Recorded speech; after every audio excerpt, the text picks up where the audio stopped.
Outlier के बारे में आपने डेटा साइंस में डिस्कस किया होगा कि ऐसा डेटा जो कि आपके एक्चुअल डेटा से थोड़ा सा वेरीड करता हो, तो उसको आउटलायर कहते हैं। समटाइम ये डेटा जो आउटलायर होता है वो डेटा की मैनिपुलेशन में काफ़ी डिफ़िकल्टीज पैदा करता है, तो लिहाजा उसको डिटेक्ट करना बहुत ज़रूरी होता है। तो it is capable to perform classification, regression and outlier detection as well. This is talking about the SVM support vector machine. ये शायद हमने लास्ट क्लास में डिस्कस कर लिया था, और इसका मेन पर्पस जो है वो यही है कि आप बेसिकली दो या दो से ज़्यादा क्लासेस के दरमियान जो है वो एक हाइपर प्लेन इस तरह डिज़ाइन कर लें कि उसको एज अ बाउंड्री कंसीडर किया जाए, और फिर उस बाउंड्री के बेसिस के ऊपर अपने डिसीशंस लें आप। तो वो डिसीशंस जिस तरह से लॉजिस्टिक रिग्रेशन में होता था कि अगर आप एक वैल्यू लेते थे और उसके बाद उसकी वैल्यू अगर 0.5 से बड़ी आ रही है तो आप कहते थे ये 1 की तरफ है, और 0.5 से छोटी आ रही है तो आप कहते थे 0 की तरफ है। तो सिमिलरली एसवीएम भी कुछ इसी तरह की कोई सिचुएशन पैदा करेगा, लेकिन इसके पास बाउंड्री डिज़ाइन करने का मेथड जो है वो कुछ इस तरह से कि कहता ये है कि आपके पास अगर एक सेट ऑफ डेटा ये है और एक सेट ऑफ डेटा ये है, ज़ाहिर है इसकी जो स्टेप्स हैं वो क्वाइट डिफ़िकल्ट स्टेप्स, मैं आपको बताऊंगा किस तरह से ये काम करता है, लेकिन हम एक बेसिक इनिशियल तो देख लें ताकि जब आगे बढ़ें तो हमें इसको समझाना आसान हो। हमें बेसिकली ये हाइपर प्लेन, जिसको ये हाइपर लाइन इस वक्त नज़र आ रही है, ये लाइन हमें ड्रॉ करनी है। ठीक है, इस ये वो लाइन है जो कि लेफ़्ट साइड और राइट साइड के डेटा के दरमियान एक मिडिल वैल्यू है जिसने बेसिकली इनको मैक्सिमाइज किया हुआ है, सेपरेशन किया हुआ है। अब कोई टेस्ट डेटा आएगा तो वो इस लाइन की इक्वेशन के साथ जो है वो मैप होगा। जो भी लाइन की इक्वेशन अभी हम बनाने जा रहे हैं, नॉर्मली हम कहते हैं डब्लू डॉट एक्स एक्स, ठीक है, एन प्लस पी। अगर ये इजिकल ग्रेटर देन ज़ीरो आता है, अगर ये ग्रेटर देन ज़ीरो आएगा तो आप जो है इसको पॉजिटिव क्लास में मार्क कर देंगे टेस्ट डेटा को, जो टेस्ट डेटा आपके पास है। अगर आप टेस्ट डेटा को अपनी इक्वेशन से पास करते हैं जो कि इस हाइपर प्लेन या हाइपर लाइन की इक्वेशन है, तो अगर ज़ीरो से बड़ा है तो पॉजिटिव क्लास और ज़ीरो से छोटा है तो नेगेटिव क्लास में उसको मार्क कर दिया जाता है। तो ये इस तरह से इसको आप डिज़ाइन करके सॉल्यूशन कर रहे थे। अब इसके अंदर जो मिसिंग एलिमेंट है वो मेजरली डब्ल्यू है। एक्स वो डेटा होता है जो कि आप इसके बाउंड्रीज के ऊपर, जिसको सपोर्ट वेक्टर कहते हैं, वो इस्तेमाल करते हैं। और बी वो है जहाँ पे ये वाई को इंटरसेप्ट करता है, इस वक्त ज़ीरो पोजिशन पर कर रहा है। So it's difficult to find the W vector which is called the width as well. तो इसको बनाने या डिज़ाइन करने के लिए दो गटर लाइन जो है डिज़ाइन की जाती है, और वो गटर जो है वो बेसिकली एक ये डॉट डॉट लाइन है और दूसरी ये डॉट डॉट लाइन है, और इसको मैक्सिमाइज किया जाता है ताकि ये गटर लाइन ढूंढे कि किस तरह से हमें लाइन डिज़ाइन करनी। ये मैंने लास्ट क्लास में भी आपको शायद आपको ही बताया होगा, मुझे याद नहीं, कि सपोज करो कि हमारे पास एक पॉजिटिव और एक नेगेटिव डेटा है और हमें इसको सेपरेट करना है। तो सेपरेट करने के लिए कई तरीके हैं। एक तरीका ये भी है कि आप इसको इस तरह से सेपरेट कर सकते हैं, और एक तरीका ये है कि आप इसको स्ट्रेटली यूँ सेपरेट कर दें। Which one would be the better for the separation? आप कहेंगे वर्टिकल लाइन वाली लाइन जो है बेटर है एज़ कम्पेयर टू ये स्लांट लाइन। वजह क्या है? इसकी वजह यह है कि इसका जो डिस्टेंस है दोनों से वो ज़्यादा है as compare to this one. तो इस वजह से आप कहते हैं कि ये जो सेपरेशन है वो ज़्यादा बेहतर है। तो हम यहाँ पे इसी तरह से उसको मैक्सिमाइज़ करना चाहते हैं। तो इसके कई तरीके हो सकते हैं। मिसाल के तौर पे आप ये जो मेथड यहाँ बना हुआ है इसके बजाय आप ये मेथड इख्तियार कर लें कि सपोज़ करें कि हम कहें कि इस तरह से इसको सेपरेट कर लीजिए, गटर लाइन इस तरह डिज़ाइन कर ली जाए और इसके बेसिस पे ये हाइपर लाइन जो है वो डिज़ाइन करें। तो ये एक मेथड होगा जो कि हमारे मार्जिन को डिज़ाइन करने के लिए इस्तेमाल किया जाता है। तो इस तरह के ऑप्शंस हमारे पास एग्जिस्ट करते हैं, लेकिन जिसका मार्जिन सबसे ज़्यादा होगा वो लाइन जो है वो एज अ हाइपर लाइन, यानी जो जिसका गेटर के दरमियान डिफरेंस, यानी मार्जिन उसको कहते हैं जो दो गेटर के दरमियान जो डिफरेंस निकाला जाता है। तो अगर दो इनके दरमियान डिफरेंस ज़्यादा होगा वो कंसीडर किया जाता है फॉर योर हाइपर प्लेन, और उसका मिड जो होता है वो हाइपर प्लेन होता है। तो तीन चार चीज़ें इसके अंदर इस्तेमाल होती हैं। Number one, support vector. All the points are not the support vectors. Only the boundary values are the support vectors. If you will see here, only 2 points are the support vector. One is called this one, and second is this one. These two are the support vector basically. और सबसे पहले support vector कैसे निकालेंगे, तो इसके लिए definitely हमें ये डिज़ाइन करना होता है कि इनकी जो बाउंड्रीज हैं उसको हम डिज़ाइन करें। तो अब एक पूरा एक चेन है, वो भी हम पढ़ने जा रहे हैं, और डेफिनेटली हम इसकी सारी मैथमेटिक्स प्रूव भी नहीं कर सकेंगे क्योंकि ये काफ़ी डिफ़िकल्ट जो है टास्क है हमारे इस लेवल पे। तो हम इस लेवल पे इसकी सिर्फ अंडरस्टैंडिंग हासिल करेंगे, और अगर कभी एमएस में मशीन लर्निंग या अप्लाइड मशीन लर्निंग पढ़ने का मौका हुआ तो हम जो है वो इसकी जो है पूरी मैथमेटिक्स का प्रूफ देखेंगे। तो इस वक्त हम यहाँ पे ही देख रहे हैं कि ये काम कैसे करेगा। तो अब आइए इसको शुरू से, जो उसकी थ्योरी हो तो मैं छोड़ रहा हूँ ताकि वो आप पढ़ लीजिए, इसको सारी बातें इसमें लिखी हुई हैं। कि still effective in the case where the number of the dimensions is greater than number of the samples. ऐसे केसेस में भी जो है वो फिजिबल होता है जिसमें डायमेंशंस जो है वो नंबर ऑफ सैंपल से ज़्यादा हो, यानी फीचर्स ज़्यादा हों।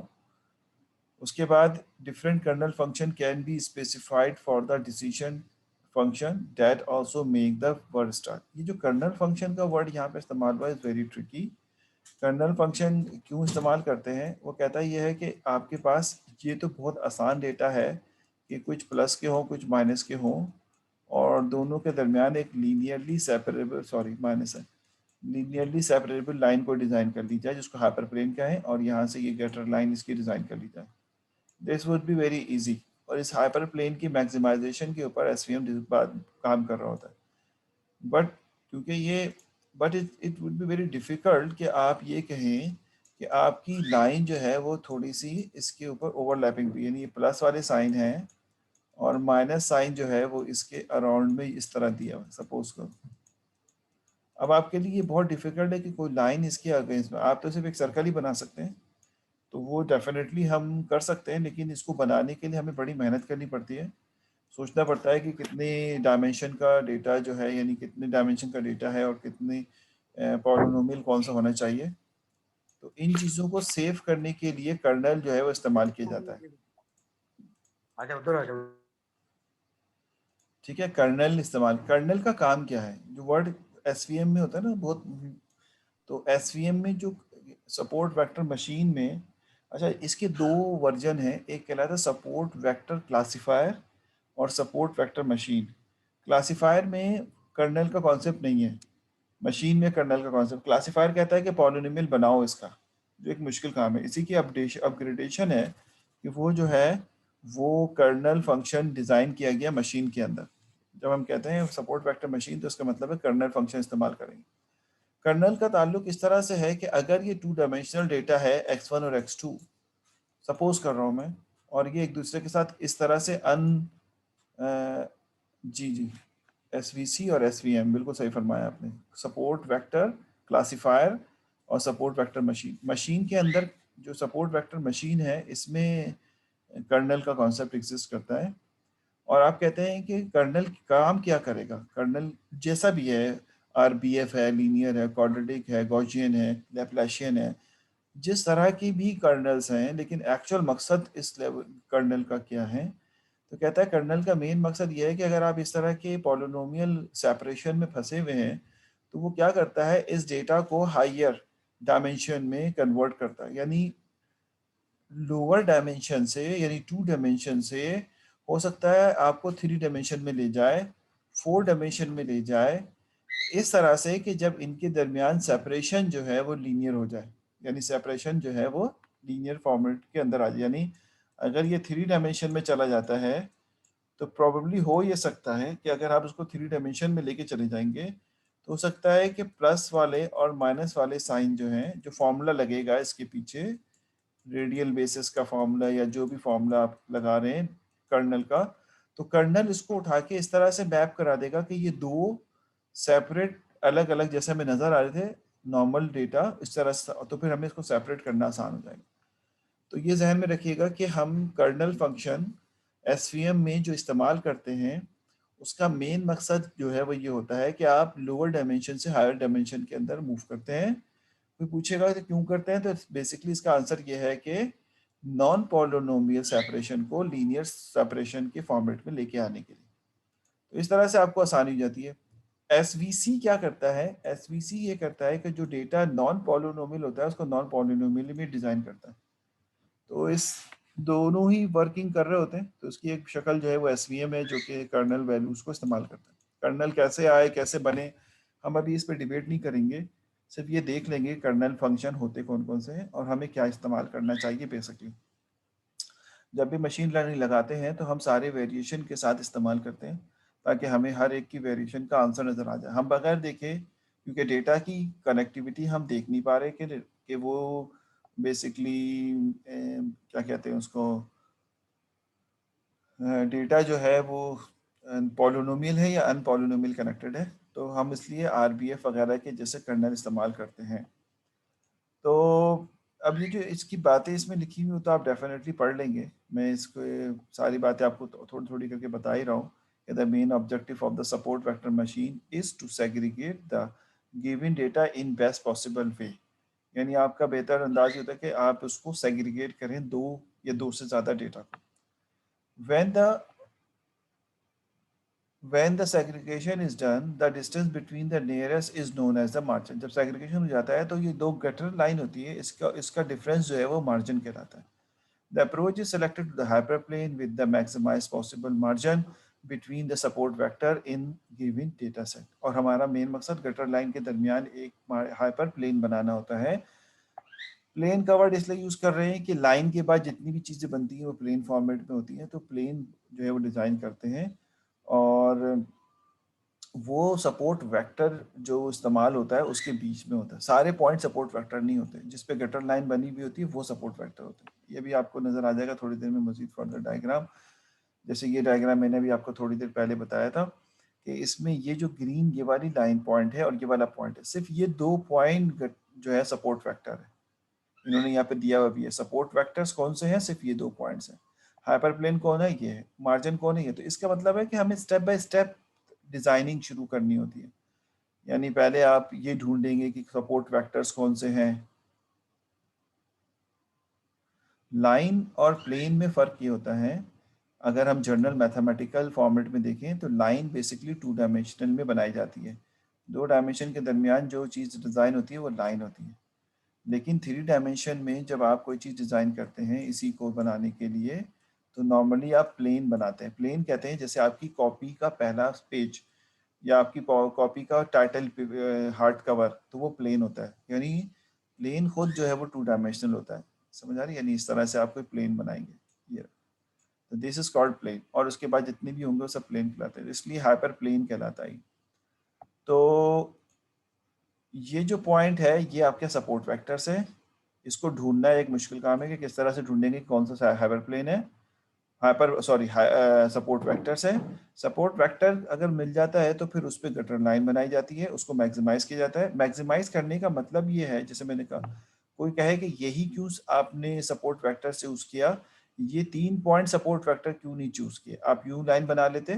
गटर लाइन जो बनाई है हाइपर प्लेन बनाने के लिए, इस तरह से डिजाइन कर लेते आप, और इसके पैरेलल जो है वो इसको यूज करते, और इस तरह से पैरेलल एक और गटर लाइन डिजाइन कर लेते, और इसके बीच में एक जो है वो हाइपर प्लेन डिजाइन कर लेते जो हमारी रिक्वायरमेंट है। लेकिन जो मार्जिन है, margin is called the difference between the two gutter point. ये ज्यादा है या ये ज्यादा है, ये देखा जाता है। तो बाउंड्री तो यही है, हम इन तीन पॉइंट को एज अ सपोर्ट वेक्टर नहीं ले सकते। डेफिनेटली इनको इसलिए नहीं ले सकते कि ये आउटर पॉइंट है। हम लेंगे बाउंड्री के पॉइंट को, इसको ले सकते हैं कि हम कहें कि भाई ठीक है हम इस तरह बना लेते हैं, एक पॉइंट ये बना लें और एक ये बना लें, तो ये इनमें से जो डिज़ाइन जो सेट ज़्यादा होगा वो बेसिकली हमारा। तो अब इस तरह के डिफरेंट ऑप्शंस डिज़ाइन होंगे जिसमें मार्जिन जो है वो बन रहा होगा। जिसका मार्जिन जो है वो ज़्यादा होगा वो बेसिकली आपका गटर लाइन जो है वो डिज़ाइन, और वो सपोर्ट वेक्टर एक्सेप्ट कर लिए जाएंगे और उसके बेसिस पे आपके जो है वो गटर लाइन बना ली जाएगी। गटर लाइन का मिडिल जो है वो आपका हाइपर प्लेन कहलाता है। इस हाइपर प्लेन क्योंकि लीनियर है तो लिहाजा हाइपर प्लेन की इक्वेशन जो है वो बिल्कुल लीनियरिटी की तरह होती है, लेकिन क्योंकि वेक्टर फॉर्मेट में सारा काम कर रहे हैं तो लिहाजा हम सारी कुछ चीज़ें इसके वेक्टर फॉर्मेट में डिज़ाइन करेंगे। वेक्टर का मतलब क्या होता है कि एक पॉइंट है, अगर आप इसको किसी ओरिजिन से इसको प्रेजेंट कर देते हैं तो ये एक वेक्टर कहलाता है। यानी ये कहता है, ये है कि 3 और 2, अगर 2 डायमेंशन है तो 3 और 2 डिफरेंस पे ये मौजूद है 0 0 से। कितनी दूर है? 0 0 से 3 2। मैग्नीट्यूड निकाल लीजिए, सब कुछ कर लें, इसका आप रिजोल्यूशन कर लें, ये इसका वाई पैरेलल है, ये इसका एक्स एक्सिस है, तो आप कहते हैं ये रिजल्टेंट वेक्टर्स है। तो इस तरह वेक्टर्स जो है ये डिफाइन होता है। तो ये भी बिल्कुल इसी तरह से वेक्टर फॉर्मेट के अंदर जो है वो नजर आ रहा है हमें। इट नॉट असेंशियल कि ऑलवेज ये जो है ओरिजिन से पास हो, ये विदाउट ओरिजिन से ही पास हो सकता है। यानी जो बी की वैल्यू है इज नॉट असेंशियल कि ओरिजिन, हो सकता है कि इस तरह बना लिया जाए। तो ओरिजिन से इतना अवे ये कहलाएगा, जितना अवे कहलाएगा वो बेसिकली इसका बी एक्स कहलाता है। वो भी हम फॉर्मूला देखेंगे तो आपको नजर आ जाएगा। तो in some cases hyperplane can not be very efficient. ज़ाहिर है कुछ केसेस ऐसे हैं जिसमें हाइपरप्लेन अच्छे नहीं होते। इस तरह की सारी बातें यहाँ पे जो है वो लिखी हुई है, वो आप देख लीजिएगा। तो हमारा मेन मकसद जो है वो इसको सेपरेट करना है। कहता क्या है कि आपके पास इन एस अब देखिए यहाँ पे इन्होंने सिंपल बिल्कुल वर्डिंग में लिखा हुआ है कि द एसवीएम कर्नल्स, जो एसवीएम के कर्नल्स होते हैं, is a function that takes low dimensional input space and transform it to the higher dimension space, that is it converts not separable problem to separable problem. It is mostly used in non-linear separable problem. ठीक है? यानी क्या मतलब हुआ कि जब आपके पास separation ऐसे हो जो कि नॉन लीनियर। अब देखिए यहाँ पर अगर मैं सेपरेशन की बात करूँ ना, तो एक single line is not enough for separation, आपको काफ़ी मेहनत करनी पड़ेगी। तो आप कहेंगे कि सेपरेशन के लिए जो हमें काम करना होगा वो ये होगा कि आप यहाँ से इसको सेपरेशन करें, इस तरह करते हुए, कुछ इस तरह करते हुए ये सेपरेशन कोई आपको मिलेगी जिसमें ब्लू सेपरेट हो गया और ग्रीन सेपरेट हो गया। अब इस लाइन को बनाना कोई आसान काम नहीं है। अगर आप इस लाइन को बनाने जा रहे हैं तो इज़ क्वाइट डिफिकल्ट। आप बना सकते हैं, ये कहीं लिखा नहीं कि नहीं बना सकते, लेकिन एक हाई डिग्री पॉलिनोमियल को इस्तेमाल करना पड़ेगा, और कितनी हाई डिग्री होगी उसको समझना, उसको तो ये एसवीसी के अंदर यही करते आ रहे थे हम। लेकिन अब हमने इसको क्या किया कि इसका एक कर्नल फंक्शन डिफाइन कर दिया जिसका मकसद ये है कि we can transform this lower dimensional data. यानी अगर ये 2 डायमेंशन के अंदर है तो we can convert it into the 3 dimension. इसको आप 3 डायमेंशन में कन्वर्ट कर दें। जब 3 डायमेंशन में कन्वर्ट करेंगे तो ये इजीली सेपरेट, यानी ये मतलब मैं नहीं कह रहा, ऑब्जर्वेशन की बात है कि जब उसको 3 डायमेंशन या 4 डायमेंशन में कन्वर्ट करेंगे तो ये बआसानी सेपरेट हो जाएंगे। तो इसलिए कर्नल फंक्शन का इस्तेमाल किया जाता है। This is called basically kernel function. ये जो हमारा एसवीएम है ना, तो इसमें सबसे आम बात है, 2 चीज़ें जो पूछी जाती हैं। वो ये है कि भाई ये काम कैसे करता है, तो आप कहेंगे ये भाई मैक्सिमाइजेशन ऑफ द मार्जिन के ऊपर काम करता है। हाइपर प्लेन इसका सेपरेशन लाइन होता है, और नॉन लीनियर को लीनियर बनाने के लिए हायर डिग्री के अंदर इसको कन्वर्ट कर दिया जाता है। तो अब इसमें ये जो कर्नल फंक्शन है ना, इसकी मैंने ये वेबसाइट यहाँ पे लिख दी है। ये जो मैंने स्लाइड में लिखी है वो कितनी बेहतर अंदाज में, इसमें कुछ गलतियाँ हैं। पॉलिनोमियल में ये वाला फार्मूला गलत लगा हुआ है, ये रेडियल बेसिस का फार्मूला है बेसिकली। तो इसका फार्मूला क्या है वो देखना पड़ेगा। मैं अभी आपको इसकी वेबसाइट पे लिख जाऊँगा जहाँ पे आपको सारे कर्नल फंक्शन नज़र आते हैं और आसानी से समझ में आ जाए। पहले हम कर्नल फंक्शन तक पहुँच जाए, फिर हम उस वाले की तरफ जाते हैं। तो this is a kernel kernel function. ये कर्नल फंक्शन का काम ही है। अब यहाँ से कोई थोड़ी सी मैथमेटिक्स इन्वॉल्व हो रही है जो मैं आपको समझाना चाहता हूँ, क्योंकि एसवीएम की मैथमेटिक्स दूसरी मैथमेटिक्स के मुकाबले में काफ़ी डिफिकल्ट है। यानी अगर आप समझने की कोशिश करेंगे तो कई चीज़ें ऐसी हैं जो फ़िलहाल हमारे लिए एब्स्ट्रैक्ट रहेंगी। हम इसको सिर्फ समझ लेंगे कि ऐसे काम करता है।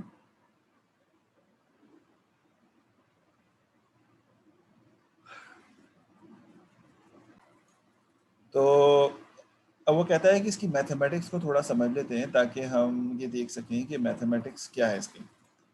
तो अब ज़रा देखिए, जो मैंने वर्ड इस्तेमाल किया था, एक पॉजिटिव, इसमें पॉजिटिव कहते हैं, 0 1 यूज़ नहीं करते, पॉजिटिव नेगेटिव का वर्ड यूज़ किया जाता है। तो पॉजिटिव और नेगेटिव, अगर इनके अंदर सेपरेशन की बात करें तो एक जो है ऑरेंज कलर में, एक ब्लू कलर में। हम कहेंगे ऑरेंज कलर की सेपरेशन बेहतर है as compare to blue colour, because blue colour में जो डिफरेंस है, जो परपेंडिकुलर डिफरेंस है इसका, वो ऑरेंज कलर के मुकाबले में कम है। तो लिहाजा हम चाहते हैं कि मैक्सिमाइज रिजल्ट हो ताकि बआसानी जो है वो हम अपने क्लासिफिकेशन को कर सकें। तो S V M is a numerical classifier that draws a single decision boundary to maximize the margin between the plus and minus point। यानी हम उसको मैक्सिमाइज करना चाहते हैं। तो यकीनन इसकी और भी बहुत सारे ऑप्शन होंगे जिसमें हम इसको सेपरेट कर सकते हैं, यानी इस तरह भी कर सकते हैं, इस तरह भी कर सकते हैं, इस तरह भी कर सकते हैं, पता नहीं कितने तरीक़ों से कर सकते हैं, लेकिन दोनों तरफ से डिस्टेंस यानी मार्जिन को मैक्सिमाइज करना है। This is the main motive of the SVM.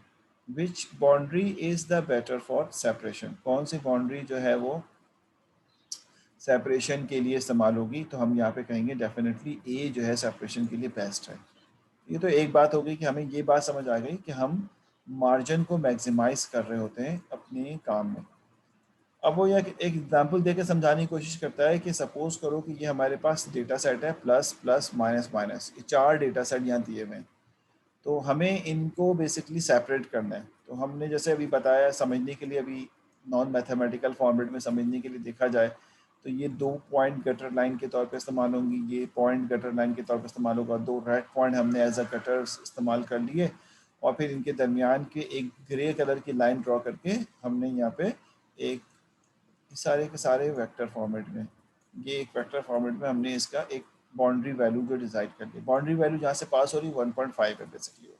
तो decision boundary is a middle of the 2 gutter point, जो 2 गटर पॉइंट है, और ये मैक्सिमाइज है। मैक्सिमाइज का मतलब ये है कि मैं इसको यहाँ नहीं बना सकता, यहाँ इसलिए नहीं बना सकता कि ये फिर अगर गटर लाइन यहाँ बनाऊंगा तो एक पॉइंट इस गटर लाइन के अंदर आ जाएगा, तो वो गलत हो जाएगा। गटर लाइन ऐसी होनी चाहिए जिसके अंदर जो है कोई पॉइंट ना हो। तो ये, हाँ ये ज़रूर था कि आप कहते ये क्यों बनाया, ये बना लेते, मिसाल के तौर पे एक लाइन यूँ ड्रॉ कर लेते और एक लाइन जो है वो यूँ ड्रॉ कर लेते, सपोज कर रहा हूँ मैं इसके ऊपर से। तो ये, लेकिन इसकी जो चौड़ाई है यानी मार्जिन है वो पिच हमारे दिए जाने वाले के मुकाबले में कम होता है, that's why we are not taking this one. तो इस तरह से आप डिफरेंट लाइनें गटर की बना के चेक कर सकते हैं। इस वक्त हमारी सिचुएशन जो है वो ये वाली कहता है, यह है कि once more thing that the maximization the distance between the plus and minus is called gutter. Gutter is a line not a space. Gutter जो है वो ये line को कह रहे हैं, ये space नहीं है बल्कि। Another thing get used to find the boundary is called the support vector. दूसरी बात वो कि हम इस gutter line को बनाने के लिए boundary point इस्तेमाल कर रहे हैं जिसका नाम है support vector। जैसे प्लस है और ये माइनस है, तो ये एक बेसिकली क्या है, ये एक सपोर्ट वेक्टर है। अच्छा, अगर इसमें डेटा और ज़्यादा होता या हम बढ़ा दें डेटा, यानी यहाँ पे डेटा इस तरह से और ज़्यादा कर दें इसके आउटसाइड द बाउंड्री और यहाँ पे भी ज़्यादा कर दें, तो क्या इसकी मार्जिन पे कोई फ़र्क पड़ने वाला है? नहीं। अगर ये डेटा पहले से होता या हम अभी बढ़ा भी दें तब भी इसकी गटर लाइन और बाउंड्री लाइन के ऊपर कोई फ़र्क नहीं आने वाला। बाउंड्री लाइन यही रहेगी, मार्जिन इतने ही साइज़ का रहेगा, सब कुछ सेम रहेगा।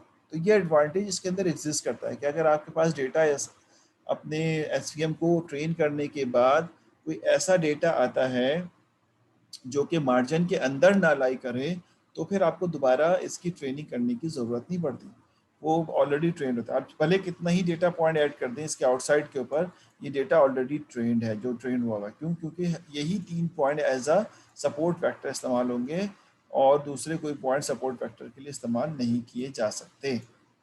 तो ये कह रहा है यहाँ पे यही बात कि वंस मोर थिंग, ये तो हमने पढ़ लिया। In above case which one is a necessary point two use the boundary, तो हमने कहा 3 ही हो सकते हैं, एक ये, एक ये, एक ये। इन्होंने अगले इसमें नाम दे दिया है कि ए, बी और D are the 3 points which is use for the making the boundary. तो इसने कहा है कि A, B, D are the support vectors in case 4 training points, यहाँ पे ट्रेनिंग पॉइंट्स की तादाद 4 है, क्लासेस इसकी 2 हैं, एक प्लस है एक माइनस है, और 3 सपोर्ट वेक्टर्स है। 3 सपोर्ट वेक्टर्स का मतलब है 2 प्लस ए, बी और डी के 3 पॉइंट्स हैं जो कि सपोर्ट फैक्टर के तौर पे काम कर रहे हैं। बाकी हमें किसी को सपोर्ट फैक्टर का नहीं कह सकते हम। वो कहता है कि if we add some more training point, अगर हम कुछ और ट्रेनिंग पॉइंट ऐड कर दें मार्जिन के बाहर, यानी जो मार्जिन उससे आउटसाइड पे, तो we are not suppose to change our gutter line, हम अपना गटर लाइन को चेंज नहीं करेंगे। इस यहाँ पे नहीं, इस वाले में 4 ट्रेनिंग पॉइंट था ना, ये रहा 1 2 3 4 ट्रेनिंग पॉइंट। ये तो बाद में इसने बताया कि हमने ऐड किए हैं कुछ, तो यहाँ पर वो 4 ट्रेनिंग पॉइंट है, 1 2 3 4। और सपोर्ट वेक्टर कितने हैं इसमें? इन 4 ट्रेनिंग पॉइंट में 3 सपोर्ट वेक्टर। तो सारे के जितने आपको डेटा दिया जाए ट्रेनिंग के लिए, वो सारा का सारा सपोर्ट नहीं होता। सपोर्ट वेक्टर वो होता है जिस पे गटर लाइन बनाई जाती है, और गटर लाइन कौन सी? जो कि मैक्सिमाइज और मार्जिन करके आपको दे दे, वो गटर लाइन कहलाती है। तो ये बेसिकली टोटली डिपेंड करता है डेटा के ऊपर, कौन सा डेटा होगा उसके हिसाब से जो है वो कटर लाइन डिज़ाइन की जाएगी। ठीक है, तो अब यहाँ पर ये बात तो हमें समझ में आ गई। अब सारी चीज़ें यहाँ पे जो समझ आ रही हैं, ये जहन में रखिएगा, इन सब चीज़ों के पीछे मैथमेटिक्स एग्जिस्ट करती है। यानी हम ये ना समझें कि ये मैनुअली जो हम यहाँ देख रहे हैं ये एज इट इज़ ही है, हाँ है तो एज इट इज़, लेकिन हमें बेसिकली इसमें इसको अरेंज करना होता है कि यानी कि आपने इसमें कौन सा मार्जिन जो है कितना मैक्सिमाइज कर सकते हैं। जो मैक्सिमाइज मार्जिन होगा वही आपके आंसर के अंदर आएगा। अब सवाल यहाँ पे ये है कि अगर आपके पास सपोज करो कि डेटा एक लीनियर लाइन के ऊपर है, यानी आपका डेटा वन डायमेंशनल के ऊपर दिया हुआ, टू डायमेंशनल है ही नहीं, एक ही फीचर्स हैं और इसमें कुछ प्लस वाले हैं, कुछ माइनस वाले हैं, कुछ प्लस के हैं आपके पास डेटा, उसको मैं कुछ रंग कलर चेंज कर देता हूँ उसका, कुछ डेटा आपके पास प्लस के हैं और इस तरह से आपके पास प्लस का डेटा लेकिन वन डायमेंशनल है तो इसी के ऊपर है, और कुछ डेटा आपके पास जो है वो माइनस के हैं। मिसाल के तौर पे ये माइनस का डेटा है, ऊपर तो जा ही नहीं सकता, लाइन पे लाई करेगा। अगर इनका हम कोई बेसिकली बाउंड्री ढूंढें तो बाउंड्री इसकी क्या होनी चाहिए, यानी एक वन डायमेंशनल के ऊपर अगर कोई बाउंड्री है तो क्या बाउंड्री होगी। तो आप कहेंगे अगर वन डायमेंशनल में कोई बाउंड्री ढूंढा जाए तो एक पॉइंट हो सकता है जो बेसिकली दो डिफरेंट पॉइंट के दरमियान मैक्सिमाइज और डिस्टेंस कैलकुलेट करेगा। याद रखिएगा वन डायमेंशनल में जो बाउंड्री होगी वो हमेशा एक पॉइंट होगा, और टू डायमेंशनल डेटा के ऊपर अगर डेटा टू डायमेंशनल डेटा है कि एक डेटा एक साइड पे है, दूसरा डेटा किसी दूसरी तरफ है, और इस पे अगर हमें इसका एसवीएम का मार्जिन देखना है तो यहाँ पर डेफिनेटली आपका मार्जिन जो है वो एक स्ट्रेट लाइन होगी, यानी टू डायमेंशनल में हमेशा एक स्ट्रेट लाइन जो है वो इसका मार्जिन मिलेगी। तो इसका मतलब ये हुआ कि हमेशा एक कम डायमेंशनल जो है वो एग्जिस्ट करेगा। इसी तरह थ्री डायमेंशन अगर आपके पास है तो थ्री डायमेंशन में बाउंड्री पॉइंट जो है वो नॉर्मली आप इस तरह डिज़ाइन करते हैं जो कि एक प्लेन की सूरत में एग्जिस्ट करता है जो कि टू डायमेंशन होता है। ये आसान हो गया हमारे लिए कि जीरो पे यानी जब आपके पास वन डायमेंशनल है तो आप एक पॉइंट कहेंगे, जब टू डायमेंशनल है तो लाइन कहेंगे, थ्री डायमेंशनल है तो प्लेन कहेंगे, फोर डायमेंशनल है तो इसी तरह से क्यूब कहेंगे। इस तरह से ही आगे बढ़ते चले जाएंगे। तो आप यहाँ पे एक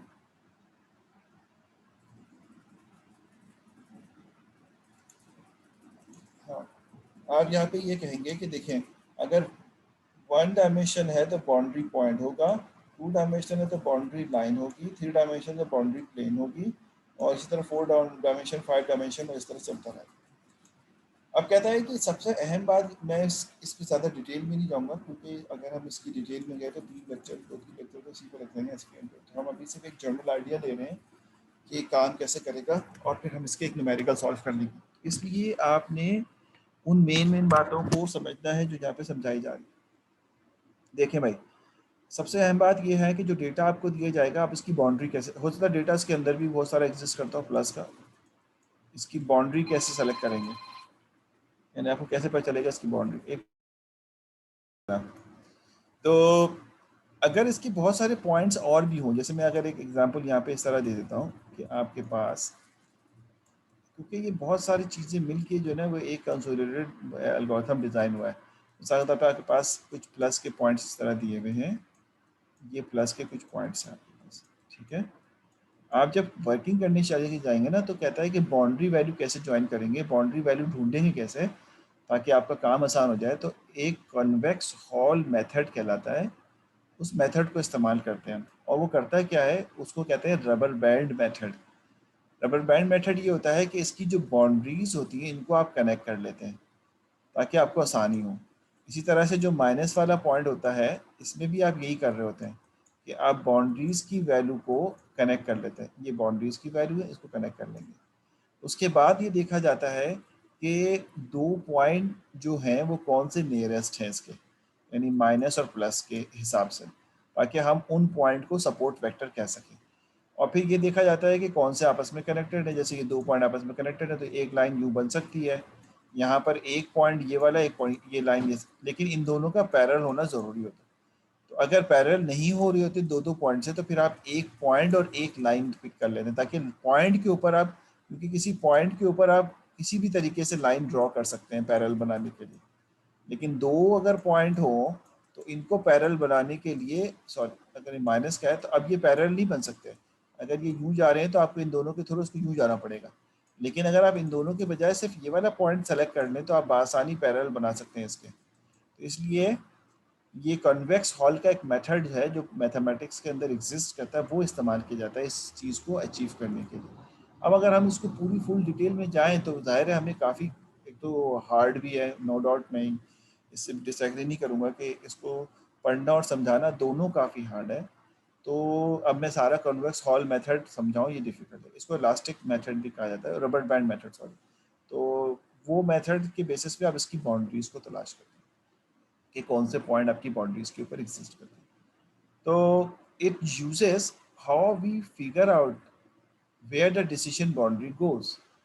it uses sometime convex hull method, sometime ये कॉन्वेक्स हॉल मेथड इस्तेमाल करता है। अब हमें इसके लिए कन्वर्स, और ये समटाइम की बात हो रही है, और बहुत सारे मेथड है जो इस्तेमाल किए जाते हैं इस काम को हासिल करने के लिए। Connect all the positive and negative, some will not be effective, जो कि बीच में होंगे वो इफेक्टिव नहीं होंगे, ठीक है, और जो आउटसाइड होंगे बाउंड्री के इधर वाले ये भी इफेक्टिव नहीं होंगे।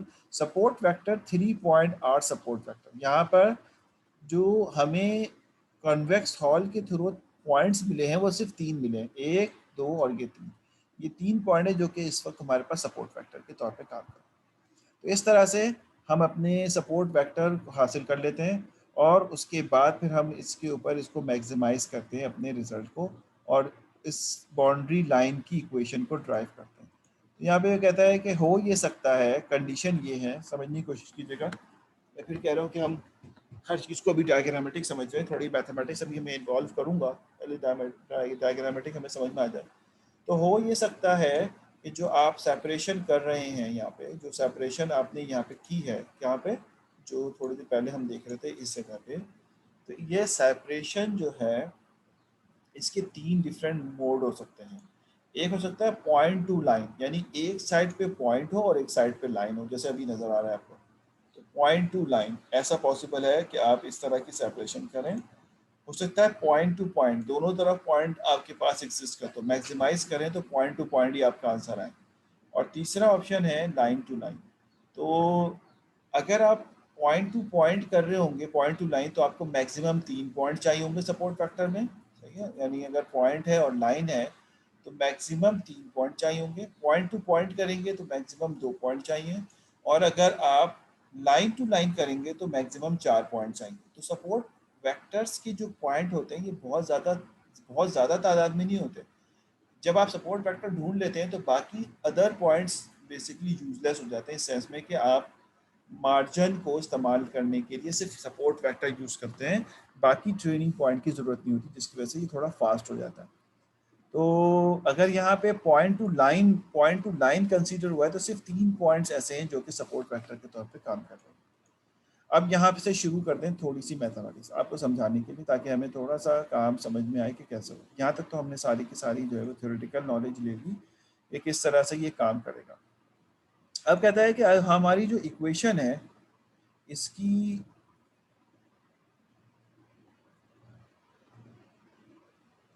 नहीं ज़्यादा हो तो अच्छा, कुछ नहीं, अच्छा होने की कोई रीजंस नहीं है, क्योंकि अगर मैं आपसे ये कहता हूँ, क्योंकि कैलकुलेशन बढ़ जाएगी ना, सपोर्ट वेक्टर की एक अपनी कैलकुलेशन है, वो भी मैं आपको बताऊंगा। तो वो कैलकुलेशन अगर मैं कहूँ कि 2 पॉइंट और इसी लाइन पे ले लें, इससे क्या फ़र्क पड़ेगा? यानी मैं अगर ये 2 पॉइंट भी इस लाइन के ऊपर ले लूँगा तो लाइन तो फिर भी एक ही ये वाली बननी है ना, गटर लाइन जो बननी है। तो इसलिए, और अगर पॉइंट है तो पॉइंट तो हमेशा होता है एक ही है, तो ये आपके पास पॉइंट आ जाएगा। तो आप कहेंगे कि अगर 4 पॉइंट के थ्रू लाइन बनाइए तो कोई फ़ायदा नहीं है, क्योंकि लाइन बनाने के लिए 2 पॉइंट इनफ है। तो अब आप कैलकुलेशन में 4 पॉइंट को इंसर्ट करेंगे तो कैलकुलेशन थोड़ी सी डिफ़िकल्ट से मुराद है कि इसकी कॉम्प्लेक्सिटी थोड़ी बढ़ जाएगी, ज़्यादा टाइम ले लेगा। इसलिए मिनिमम पॉइंट के ऊपर रहते हुए हमें काम करना है। इस सवाल का जवाब दे रहा हूँ जो एक सवाल आया था। अच्छा जनाब, कहता ये है कि जो सपोर्ट वेक्टर है, apart from the diagram how use the mathematics, there is an equation of the boundary, ये जो boundary, not the cutter line, the boundary line has an equation, boundary line की जो इक्वेशन है वो W dot x plus b is equal to zero. अब इसमें W क्या है, अगर हम नॉर्मल इक्वेशन के हिसाब से देखें तो W स्लोप है, X पॉइंट है जो हमें गिवन होंगे और B जो है Y इंटरसेप्ट, ऐसा ही है बिल्कुल। लेकिन स्लोप डायरेक्शन वाइज है, तो स्लोप डायरेक्शन वाइज वेक्टर बन गया।